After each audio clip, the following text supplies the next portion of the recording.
It's really 61. very concentrated in the sort of a glide slope, isn't Right, it? yes. Yeah. And I think I very much subscribe to this principle of freeing my mind and the rest will follow. Because it's really only when we become liberated in sort of how we think about a problem that we seem to be execute things with flair. Distinguished Professor Jerzy Rozenblit holds the Raymond J. Oglethorpe Chair in Electrical and Computer Engineering and is head of that department. He grew up in communist Poland, the son of two physicians.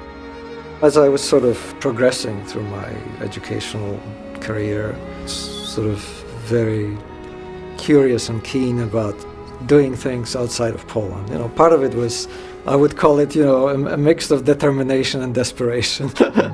This is a guy who arrived in the United States with nothing but what was up here and less than $40 in his pocket.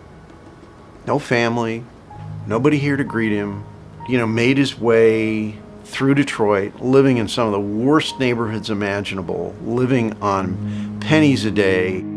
Rozenblit came to America to meet Bernie Ziegler, a pioneer in computer simulation.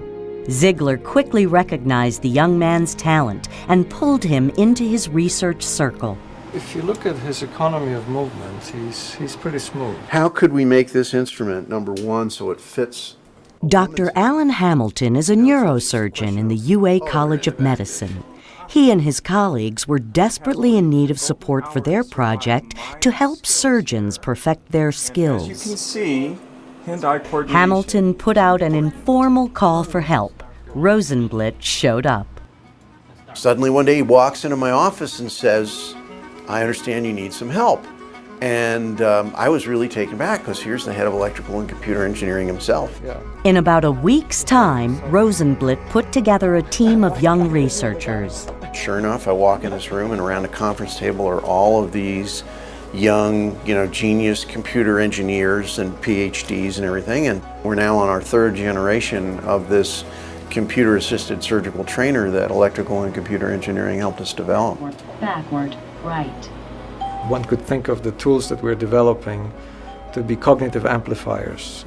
Think of a concept of a no-fly zone. So, if you're about to introduce an instrument somewhere where you're not supposed to instrument, you would have some audio feedback or visual feedback. The difference, and we Jan, can see you the scored an difference A.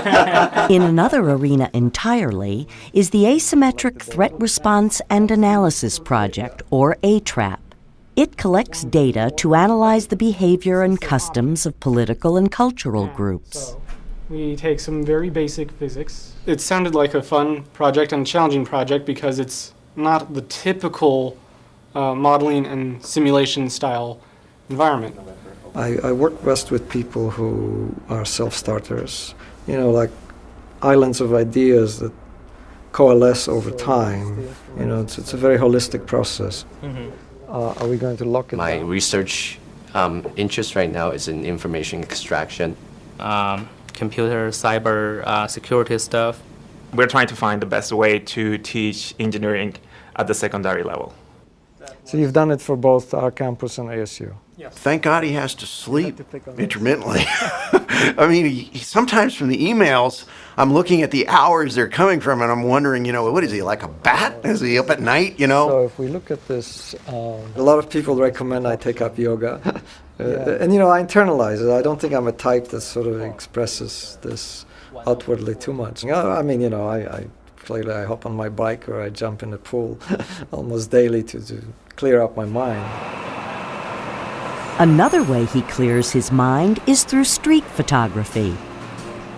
It's more kind of my connection to what surrounds me, and as I said, in sort of capturing the moment, these aesthetic components really add quite a bit to my sense of well-being. From a childhood under communism to a life of poverty in a tough American city, to the head of a major scientific endeavor at the University of Arizona, Jerzy Rozenblit has benefited from his life's journey, and he loves to help others succeed as well.